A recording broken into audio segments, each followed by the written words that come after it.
Safaris. Para su seguridad, permanezcan sentados y mantengan las manos, brazos, pies y piernas dentro del vehículo. Cuiden sus niños. Gracias. Hello everyone, and welcome to Kilimanjaro Safaris.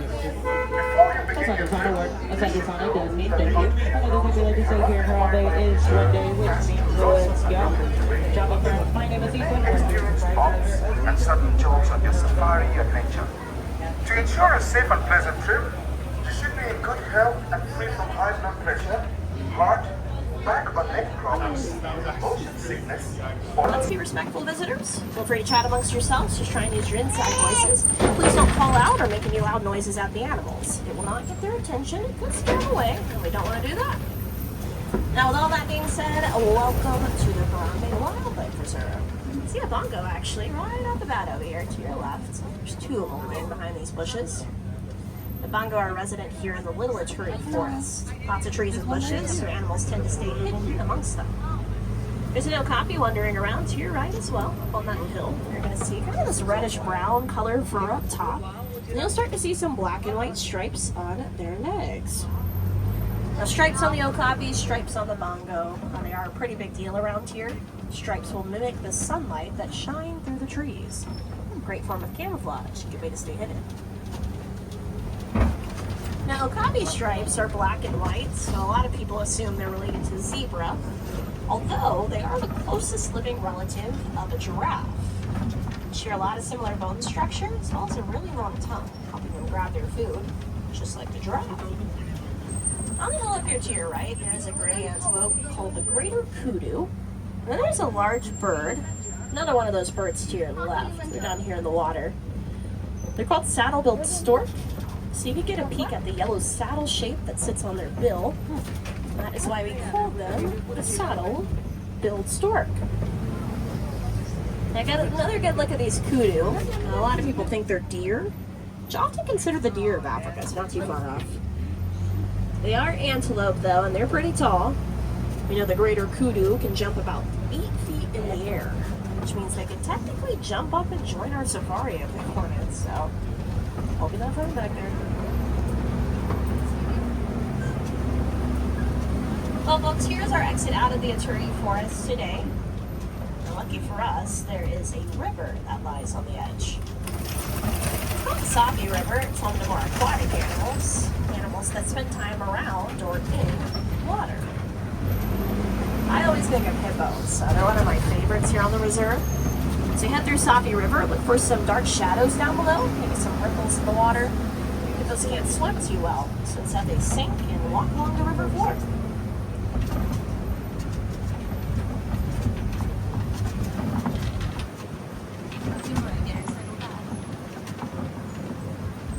Ooh, I see a few hippos over your right-hand shoulder, back corner there. They're in the water. Looks like they're both snoozing. Common for a hippo throughout the day, as they are nocturnal animals, a little more active in the evening and nighttime as it cools off. You need to see some large white birds, a few of them swimming around right there. Pink-backed pelicans. They have a pink back, and they are pelicans.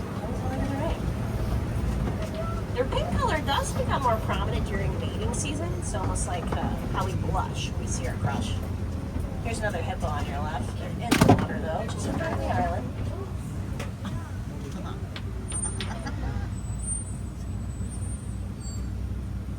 And it's their front legs right now that are pushing them along.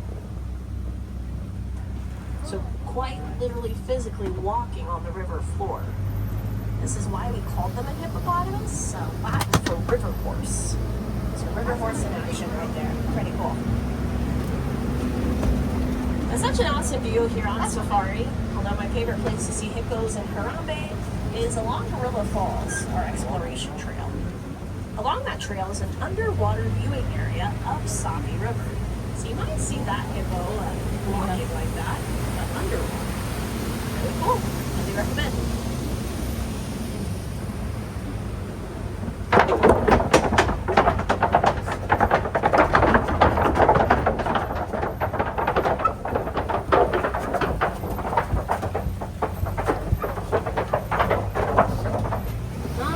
Well, Safi River River is starting to dry up, and we are getting closer and closer to the savannah.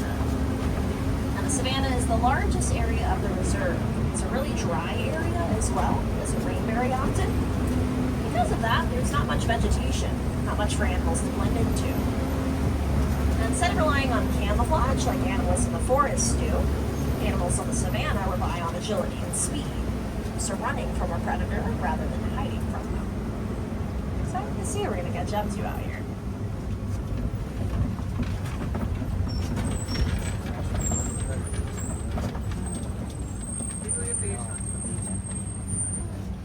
Now, like I said, a pretty wide open space. You can kind of see that here. Trees are starting to clear out. Now, a lot of our favorite animals live on the savannah. Now, when you think of the beautiful continent of Africa, I'm sure a few animals come to mind. And they tend to live right out here on the grasslands of the savannah, also known as the Serengeti.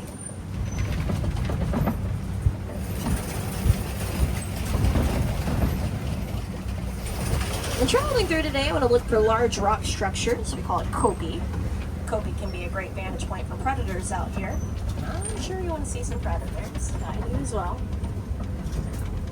I'm already starting to notice on the trees out here, a lot of the lower hanging branches are missing leaves, which to me is a sign of someone very tall. There really is only one animal out here tall enough. Very long neck and a very long tongue. They can reach that high into a tree. A giraffe. So you can kind of see the canopy of all the trees out here, all stopping about the same point. That is about the highest point a giraffe can reach here on the savannah.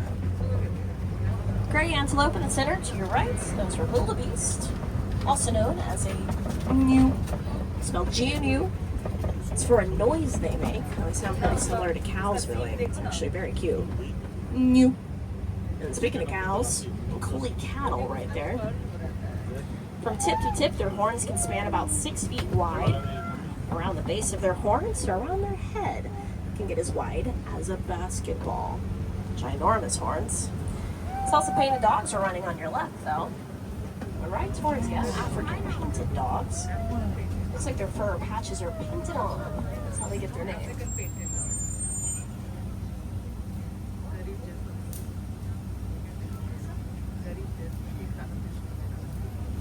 And one of the, if not the most successful predator in all of Africa. Painted dogs hunt in packs together. They chase their prey to exhaustion, which is known as an endurance predator.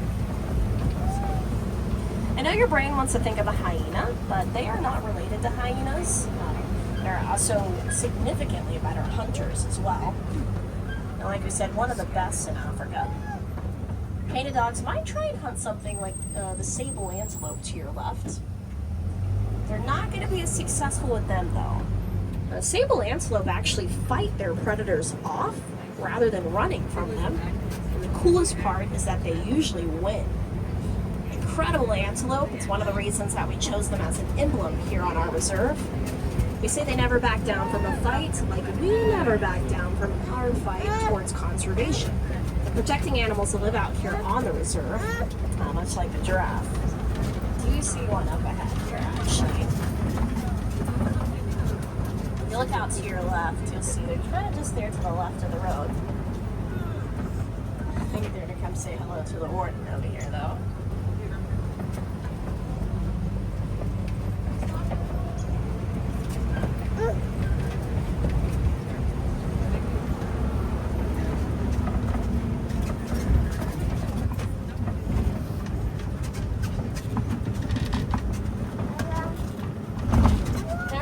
Following a tower or a group of Maasai giraffe. They can grow up to about 20 feet tall, the height of a 2-story building.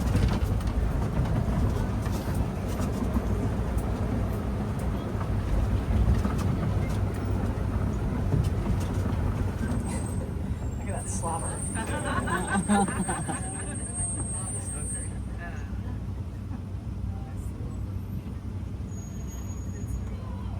Eland over here on the left too. Now this is actually the largest antelope in Africa. If you're sitting back there and you're below 6 feet tall, like I am, they're actually taller than you. You're gonna reach 6 feet about at the top of their shoulder, not even their head, their shoulder. Truly bizarre to me. Way taller than I am. It's about where you're sitting off the ground right now. All right.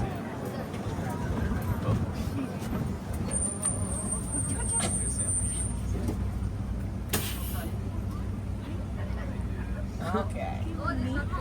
You are moving there. We just have to stop. You don't have to stop. Oh, someone's gonna come join. Good.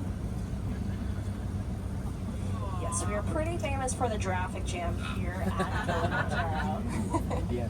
They're very curious animals, very intrigued by us, just like we are of them.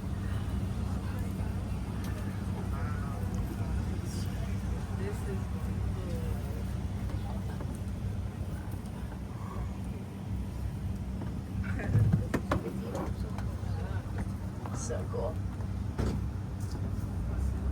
Now there is no hurry in Africa, so for the most part, they will usually walk along just like that. But speed is one of their main forms of defense. If a predator were to come along, the giraffe could actually reach speeds up to 35 miles per hour. Oh, this is a tiny friend, a little smaller. I say smaller, but they are absolutely taller than every single one of us. Probably taller than you when they were born. Baby giraffe average 6 feet tall at birth. Once again, taller than your safari guide. About where you're sitting off the ground right now. Few more giraffe here on the left, and then we're gonna head off to Monkey Point.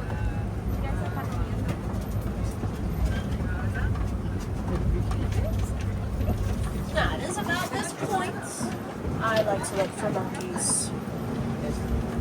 Well, I'll say, a few trees have been knocked over around here. To me, that is a great sign of somebody much larger than a monkey. His eyes open back there. Let's see what we can find. Already I'm seeing some water here on the right, which all living things need water. You do, I do, every animal on the reserve does as well.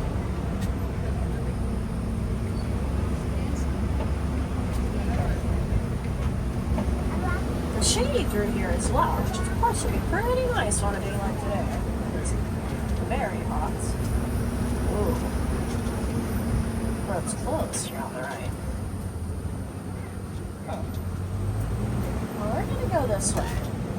I do have a guess though. We saw some trees were knocked over. The road is closed right there. To me, this could be a sign of some elephants. We do try to maintain our distance from the elephants on the reserve. It's the road closed sign. They are the largest animal walking on planet Earth. A lot larger than this truck, a little stronger as well.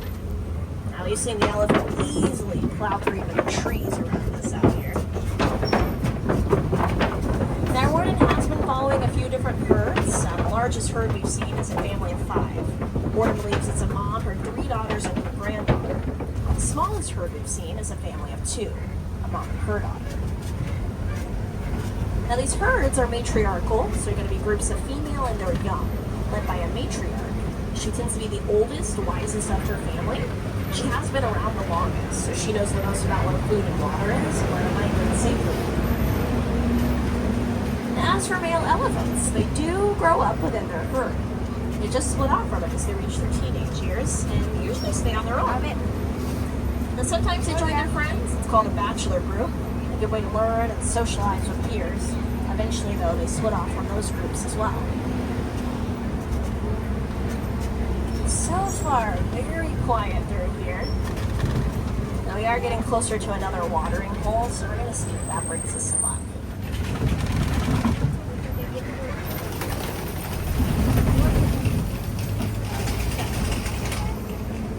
Now, Savannah is a pretty dry area.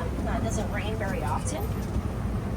Now, like we said, not lots of vegetation because of that. But when you do see vegetation, it might look like these trees around us. Baobab trees. These trees will actually have no leaves for about 9 months out of the year, as whenever it rains on the savannah, very rarely, it'll soak up and store thousands of gallons of water inside its trunk. You actually see animals like elephants poke holes into the baobab and peel the bark off of it to eat it. Inside of that tree is a spongy texture full of all that water. So if you're going to stay hydrated in watering holes like this, dry up. Tree of life. Still no elephants quite yet. We have found some flamingo though. This here is a flamboyance, or a group of greater flamingo. We look past that island way out there. I see an elephant. Looks like a big guy actually. Borden estimates he weighs close to 13,000 pounds. Largest elephant here on the reserve. Now, aside from size, you know it's a male because he is alone. You mentioned that they split off from the herds and stay pretty solitary throughout life.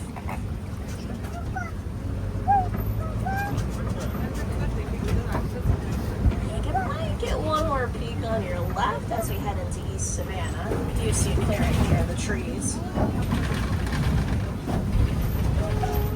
Maybe. It's kind of over your left-hand shoulder. Oh, pretty cool view actually, eating from that tree. Trunk high in the air.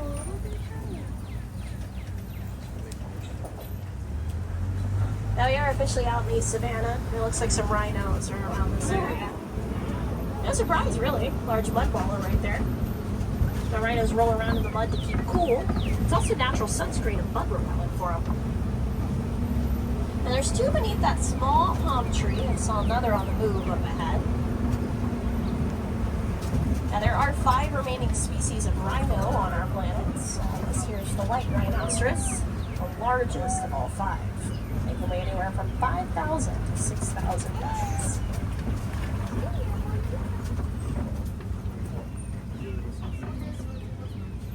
These two resting, but we're going to keep moving. So you're going to have a pretty good look here on your left. So you pass by this right. Take it nice and slow. That really great sense of hiring. Covered in mud. Can't blame them.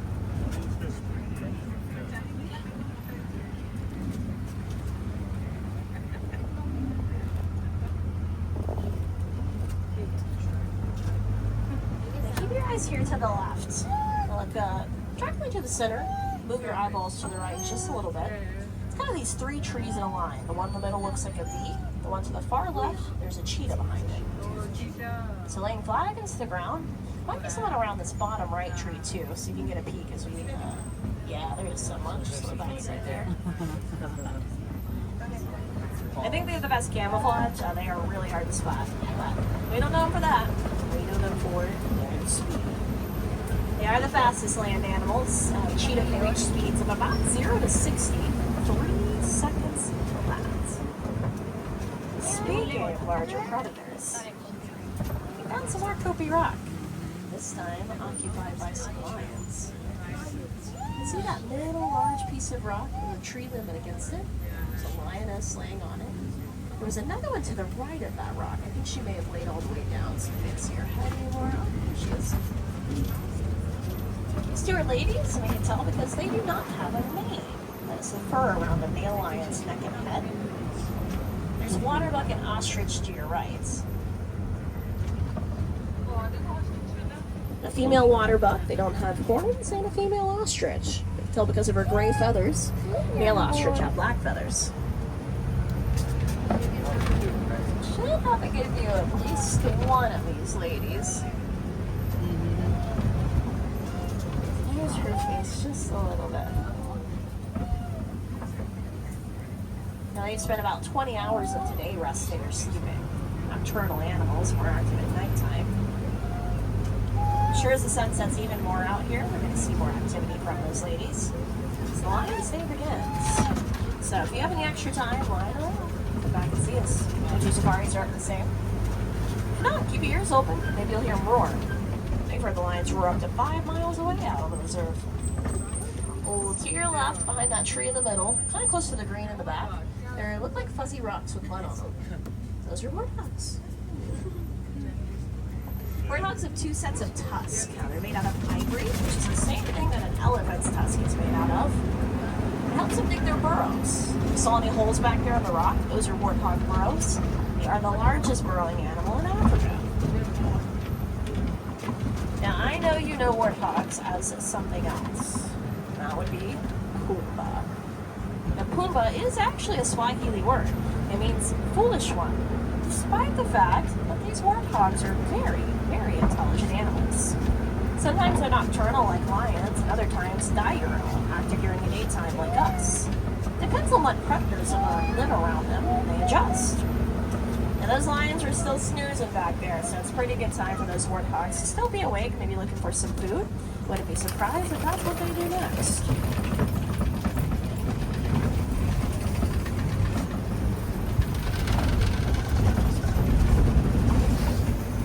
But here we are, my friends. We have made it to the warden's post. Now this here is our final stop on safari, but it's also home to Warden Wilson Matua. Now Warden Wilson lives on the edge of the reserve and cares for some furry friends. They're called Nigerian dwarf goats. Now they are a miniature species of goats, so they only get up to about 2 feet tall, but still pretty playful. They love to climb around on things, chase each other around, headbutts, and they eat lots and lots of grass. Warden's favorite part because it means that he never has to mow the lawn. It's pretty nice. To me, though, I think it's a great example of how we really can live in harmony and live successfully with wildlife around us. I know we don't all have beautiful goats that live in our yard, and we don't all live around rhinos and elephants and ostrich, but we all live around amazing wildlife that still need our help. My hope today as we head off the reserve is that you leave today feeling inspired, with more appreciation and more love for the world around you and the world that you're a part of. I think a lot of times as humans, we tend to separate ourselves from nature, but we are nature, and nature is a part of us. We really do impact the world around us, so let's make sure it's a good one. Things as simple as just throwing our trash away, staying mindful of where it ends up, keeps habitats around us nice and clean. But also something as simple as just talking kindly about animals, sharing information you learn about them with other people. And like I said back there, you really do impact the world around you, and especially for all the things together. That's why we call this village Harambe, because it means to come together in Swahili. And here in Harambe we have come together, we work together as a team to protect and conserve the lives of the animals that you have now seen. So now that you're taking a trip on Kilimanjaro, we believe that you are a part of our team as well. So asante-san, my friends, thank you so much for joining me out here today. My name is Rachel. I'm from a little small town called Dallas, Georgia. Not Texas, Georgia, and it's been a pleasure. And no goodbyes, it's far too sad and final, so to leave you with Kwa Harini, which around here means to go well. So Kwa Harini friends, go well, go wild, and go make a difference out there. Have a great rest of your day here at Disney's Animal Kingdom, or wherever those adventures lead you next.